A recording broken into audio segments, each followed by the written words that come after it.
Hello, beautiful friends, and hello from Texas. I was traveling yesterday, so we only had one alignment yesterday. And yesterday we aligned with the second divine will. It was a magnificent divine will. It was the will to unify. And we will actually repeat that will to unify on Friday when again I'm traveling. So we only will have one alignment, but it will be the one in the morning. So it will be perfect. But today we are hopping onto the third pool. Who hops into the third pool of the Big Dipper hops into the heart and the arms of a great one. Each star is a being. You are also a star, and we often speak about it because actually when we come from divine source, we bring that light with us. Every single one of us is a star. And then the adventure of life begins. It begins in all dimensions, it begins in all worlds, and each one of us carries the light within. But what we actually do, then we go and experience. Experience is a foundation for creation. Why is that? If everyone was just shining the light without experience, there would be nothing to create. There would be no way to get to know thyself. There would be pretty much back to nothingness, just pure consciousness, pure light. But it is through experience that we get to know thyself. So it's a big adventure of kind of coming from divine source, going back into divine source, in and out, the serpent biting her own tail. And so this is what we do. There's nothing wrong with being in a world somewhere kind of, you would say, almost away from divine source, and yet the divine source is always in us. And so then every single being has the same potential, and actually we all fulfill it eventually. But of course it's nice to fulfill it to our highest potential as quickly as possible, and not because that returns us to source, but because that really is then fun.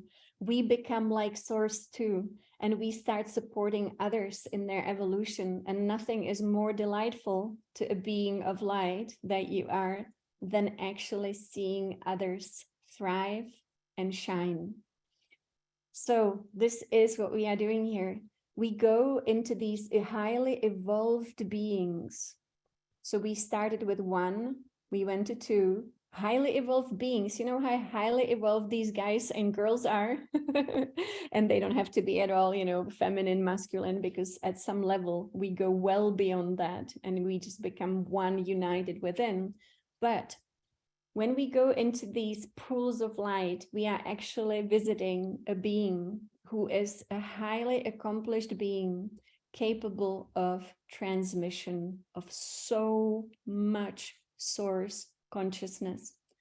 And so, as you can imagine, in this world, we still know what unconsciousness looks like. Maybe we still know what it looks like within us. And as long as there is unconsciousness, we are holding back.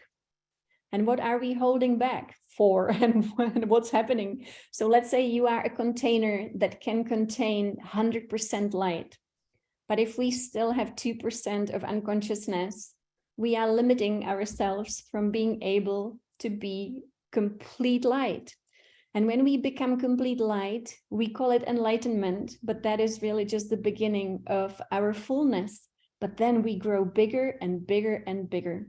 So these 7 beings are also known as the 7 lords, ray lords, because they emanate these 7 rays of light. And it is up to us to invite them. It is up to us to come to that place of really evolutionary consciousness that we say, I somehow remember that this is important, to actually be absorbing starlight. And so we work with these emanations of these 7 lords, and we work with the one was the will to initiate. We awaken to new consciousness. The second one was the will to unify, magnificent, all about love. And then the third one today will be about evolving. So what is an evolution, and does it ever end? It never ends. So source also is designed, and the way that Divine Mother designs all things is that you never stop having experiences or the ability to evolve, or the opportunity to evolve. Because if everyone would just stop evolving, it would collapse creation, and we don't want creation to collapse. Creation has so much to do with our creativity. So again, I think in this world, you can tell what happened. Creativity was not the number one priority for our society, and yet it absolutely should have been and must be again. The system we have really kills creativity, and it doesn't really put it in that highest regard that it should, because creativity is nature of our divine source. It is the first nature. It is the nature of, as a creator, divine source creates. And so all beings that come out of creation, out of that divine source, they have the same highest potential to also be creators. And so then they are invited to use certain parts of their being, and not physically, but non-physically. The number one is the heart, which is always a non-physical energetic heart that all beings have. It is really the portal through which the light emanates. So that's why we are all stars, because we all have that light within our hearts. But the connection that it comes through also is the higher mind, the divine mind. And so in a way, we are receiving through the divine mind into the heart, and from the heart we emanate. So that's exactly how it works. And that's why the breath, the rhythm that we practice, and I believe we will practice that today as well with Orin, with the third being, the third Lord of Rays. We will also be going into this quantum pause breath. The quantum pause breath that Patricia teaches as the holy breath, it actually should not feel unnatural. It should not be something we have to force, where we say, oh, I'm inhaling, and now I pause. The pause actually should happen completely naturally when you come to the end of inhale. And then there is a natural pause, and that's the rhythm of cosmos. And then there is a natural exhale. And at the end of that exhale is a natural pause. And then again, it brings about the inhale. So when we, first we practice it by kind of forcing it and being very conscious about it, but eventually it becomes a natural breathing rhythm, which also is the rhythm of our consciousness. So we'll practice it with Orin. So once again, it's inhale, pause, exhale, pause. And in this inhale and exhale with the pauses, quite a bit happens. Creation happens. And so as we evolve, we just basically are stepping into more and more and more and more of our capacity to receive love and light coming from divine source. And we also, as we evolve, we change, obviously, and we become bigger and brighter stars. And when you become a bigger and a brighter star, also you will have different responsibilities without creation. So creation also gives us so much responsibility. And even though it's supposed to be all fun, it also comes with that divine responsibility. And so the more you grow, the more responsibility you hold. And I'll tell you why it is. I learned this myself from the work that I have done with Yogananda. When, for example, at the beginning of our spiritual evolution, we are tiny little lights. Sorry, I'm gonna let the cats in. Normally it's dogs, but here it's cats. All right, come on, guys. All right. And so imagine at the beginning of our, very often in this world, it starts with the angelic queendom. Very often, but it doesn't have to be this way, but very often angels that we know as the angelic queendom, who are very playful, who are very helpful, who really do assist humanity in so many beautiful ways, as long as humanity is open to collaboration. So again, we need to give our approval of the work to be done with the angelic queendom. So at the beginning, let's say we are still, tiny little stars. So the angelic queendom would come and they would start adding light into our light body. And that's the work we have done, for example, with Yogananda. As you know, we first purified the human, and then we went to the angelic queendom to add light to our light body. Now, what does it do? The more light you can hold, the more harmony you have within your light body and within your energy body and all the subtle bodies that we have. the more you can shine. So again, it's so simple, the same principle again and again and again. How much can you shine? And we cannot shine without love. There is no way to shine without love. So that's why we speak about love light. It really is completely interconnected. So let's say if a being had a closed heart, they cannot be a bright star. But a being who has a very open heart has an amazing openness to receive source light, and then they shine more. So that's why love and an open heart is so important. And that's why the cleaning up of the human self is so important, because usually the human self is the biggest burden that we have in this world. So then we go into the angelic queendom and they start investing in us. But it's big groups of angels. Usually we work with all the different angels of light, and they just throw light into our light body. And so we are evolving. And then at one point, when we show up and we are responsible with our light that we received so freely, then we come to a place where we become visible. We become visible to a master being. And of course, if we want to work with a master being, we don't choose that. They choose us because they know exactly who we are looking at our light. So then they look at, the truth of all that we are. We are not the mind. We are not the body. They don't look at any of it. They don't look at even our words. They look at the complexity and the size of our light. And when they see our divine magnetism, when they see our ability to show up, when they see our incredible dedication to the path and so on, whatever it is they look for, then they accept you into their own light body, which is also, I think that's the story of Jesus, that he did it to his disciples. And so then we are accepted into actually the master being's light body that they mastered. And they can hold many within their own light. The thing is that now it's very personal.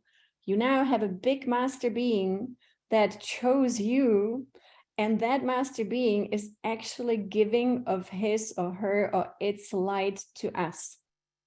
Now that's like, somebody giving us a lot of money, and then what you going to do with it? So that's where the big divine responsibility comes. And so at that point, we are absolutely expected to do something great with that incredible investment of somebody else's energy.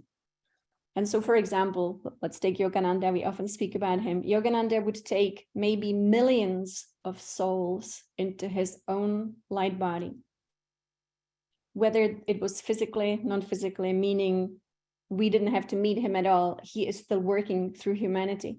And so let's say millions of us are in his one light body field, and he's working through all of us every day, and he's investing in all of us. And so, of course, what do we expect? Well, what Yogananda expects is that we're going to do something great with it. And what is the great thing we can do with it? Number one, we keep growing, so that one day we too can become like that, a tree of life.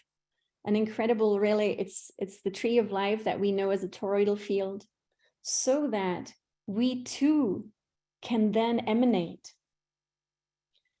They pick really well, and so, for example, somebody, they will come to you. And so we have so many wonderful beings in cosmos who do this, of course, because at a certain level, we all do it. So when we have been so responsible with light and love, then we also can be responsible, really, in a way, for holding the field for many. And of course, the most wonderful thing that they could do is to do something great with it and become also the great ones, so that they can then hold their light for many. So this is the game of life.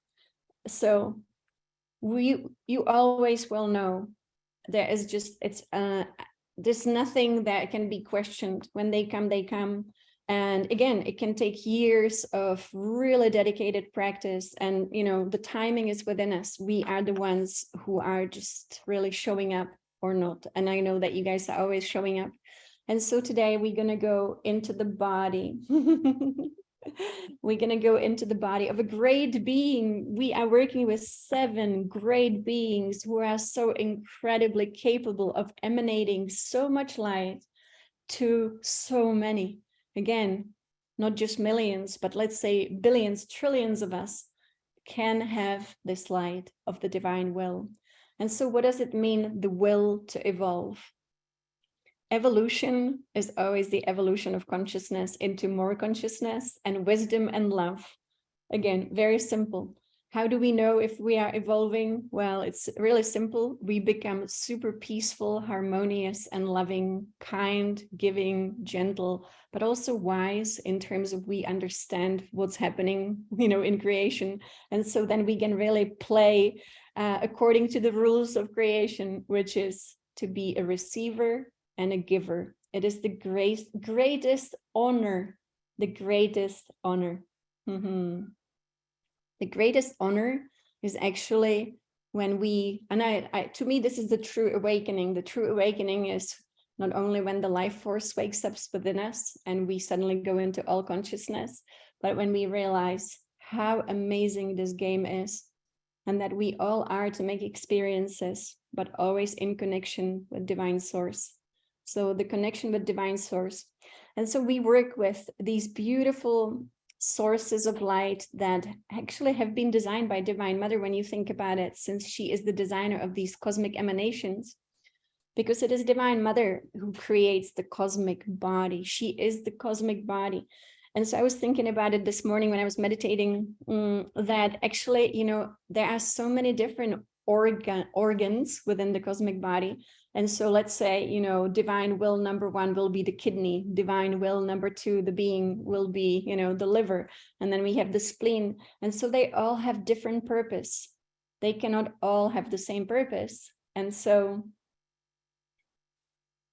very beautiful, definitely. And, fearlessness is the most important quality to have in this world. I don't know, I actually have been to worlds where fear doesn't exist. So I don't know about all worlds, but in this world, fearlessness is the number 1. It's the key to our Christ consciousness. Hello, kitties.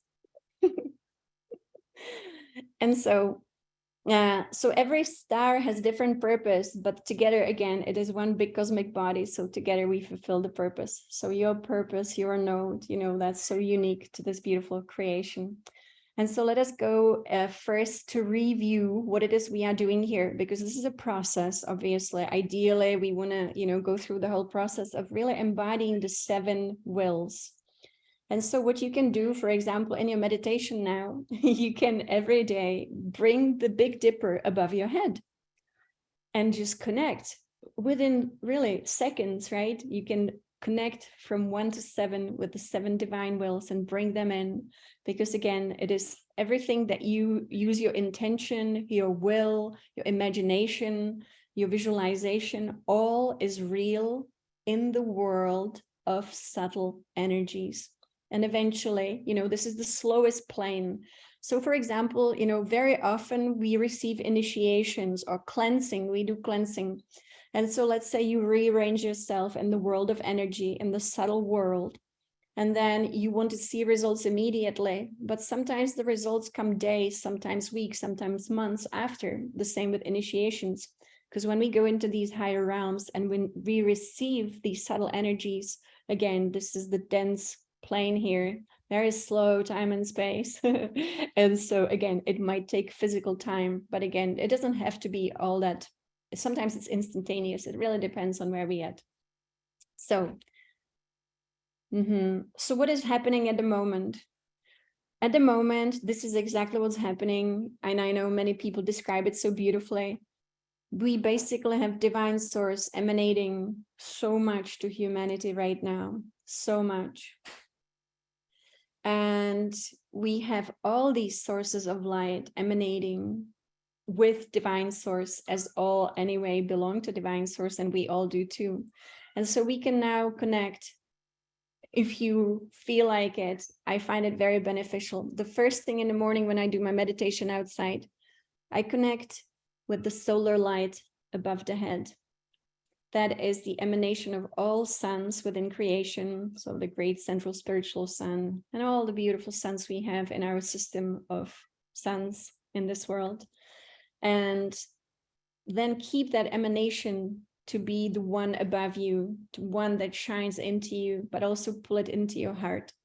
So we said that we're working with specifically the 3 Polaris, all the suns, and then Venus. The Venus blueprint right now is really important because we are bringing heaven to earth.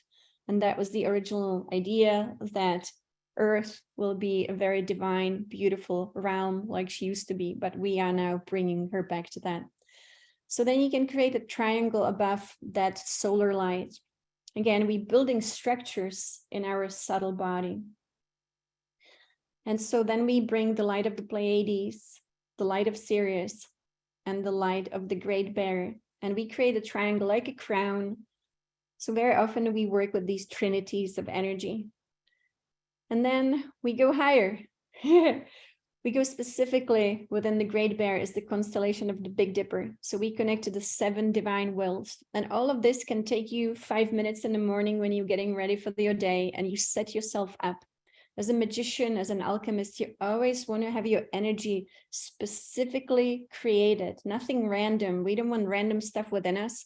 We don't want random stuff around us. We want to be in the highest energetic setup so that all that comes to us is a result of divine will. And divine will is always good. And divine will is always love. And then we go higher. We go higher. We go to our North Star, which at the moment and for many years to come is Polaris. And so we connect with Polaris. And once again, like you see it here in this Taoist picture. So basically we are opening the gates of heaven. Now, I mentioned before, and this is going to be the last thing before we go into meditation. So my guides, for example, some of them are the Hopi people. And the Hopi people are not only here on this planet as the Hopi tribe, but they actually also exist in many higher dimensions. And they were part of the Mu civilization. So many native tribes, as we know them around the world, many of those that we call Aboriginal tribes and original tribes were actually part of Mu. And so the Hopi people were part of Mu as well. And so today, they, again, are much more to me non-physical than physical. They already also reside on the new earth. So the new earth is basically a dimension that is the higher self of the earth that already exists. And also humans who are ready, who are in the high consciousness that it requires, which is love, they also transition to the new earth when they transition. And so the Hopi people, for example, they taught me about Stargates. And this was really interesting to me. I was really curious about what will happen during the Ascension process. And they couldn't show it to me while being here on planet Earth. To be able to truly see it, I had to go through a Stargate with them to go into what they call divine reality. So what we have here with this broken, planetary grid, to them, it is, again, people say it's not real. It is not accurate. It is delusional. It is also illusional. But to be able to see divine truth, we had to go through Stargates. And so when we do this work, where we connect to these high sources of light, we also are basically going through a Stargate that in Taoist teachings is called the gates of heaven. So these are real openings within actually the field of the earth. And it's pretty incredible, really incredible. And you can actually go through them. Also, I found on planet Earth that there are certain structures on this planet, like Machu Picchu, for example, where you can find these portals actually. And that's why I believe that these structures were built so that they could go through these portals on certain days when the earth aligns with these sources of light. So it's pretty incredible, the work that we do here. So once again, using imagination, and I do want to see the soul qualities. I'm going to copy it and then I'll read it. Thank you. And so this meditation is going to be the 3rd will, the will to evolve and to be wise. So very beautiful. So once again, we are working with the beautiful album that Sanaya gave to humanity. To me, this is such a great gift. Imagine the teachings she gave us, all these teachings. Everything that we are doing here is what Yogananda taught me as well and taught us. And that is, we need to first really get to know our soul. We get to know the spirit, and from spirit, we get to know divine source, divine mother, and we embody the Christ self. So those are basically the very simple steps of what we are doing. So once again, we are now working with the third will, and that's going to be the beautiful being of light here, bottom left.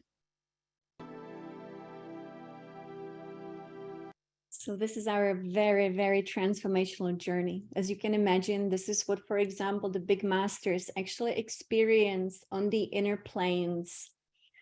You know, we might say this is guided, but actually it's not. It is simply that Oring is sharing with us what is happening on the inner planes in timelessness. And so I would say even Yogananda experienced all these initiations on the inner planes and all the great masters, because that's exactly the design of consciousness. As you can imagine, the great intelligence that designed this game of life, designed these initiation. So we go through different initiatory processes and aligning with divine will. Whoa. And so now maybe when you see the Big Dipper in the sky, then we will have a whole new relationship with this light to bring it in. And what a beautiful birthday. Happy birthday. And so what is next for us? So obviously we'll be working with all the 7 divine wills. The thing is, as you can tell also, we are once again liberating our consciousness from all unconsciousness. And unconsciousness is always hiding within the personality self. So it is okay to let go. It is okay. It is okay to step into this divine mind and divine love. And so how do we want to use our divine mind? Well, since we were created to be beings who have thoughts that manifest, which happens to all of us, fortunately and unfortunately, then when we step into the divine mind by aligning with this light, we will have higher thoughts. And so it's good when you are doing anything to be having higher thoughts. And for example, if they don't come, then bring them in, and to have thoughts such as, I am creating the new earth with my divine thoughts. And then use your amazing talent of imagination, the talent that is the talent of creation. I am creating the new earth with my divine thoughts. And then design your new earth, because that's how this gets done, really. The new earth is a result of all the beautiful thoughts we've had about paradise, about really what heaven is. And heaven is that. So I saw a question about Venus, and I mentioned before my visitation to Venus. Venus is really the blueprint of heaven. And our divine mother, for example, is very connected. There is the story of Inanna from Venus, Ishtar from Venus. And every time divine mother appears, she comes actually with many beings from Venus, and one of them that we know to be Quetzalcoatl, for example. So the mystery is big. One day we'll uncode it all. But for now, let us connect to this beautiful earth, new earth that we are co-creating, and all the light. And one last thing, I saw the question of the triangle. So we are creating a triangle of the Pleiades, of Sirius, and the Great Bear, like a crown. If you are falling asleep, that's great. Congratulations. To me, the best work gets done when the human mind goes to sleep. And so if you fall asleep while listening to Oren, that's great. I love it. And so once again, we close with bringing in the light of Polaris into our head. This is transforming the brain. We are unifying the right and left hemisphere, activating all the beautiful glands within the brain. We are bringing in the light of all the suns into our chest, into our heart, and emanating that light into this world. We are bringing the white light of Venus, come in, and we are bringing the white light into the sacred portal that is within our abdomen. And with that, it was so wonderful to be here with you once again. Until Thursday, the times do not change. And on Friday, I'll post. It's going to be just one alignment super early in the morning for me, because I'll be traveling. So thank you and have a blessed day.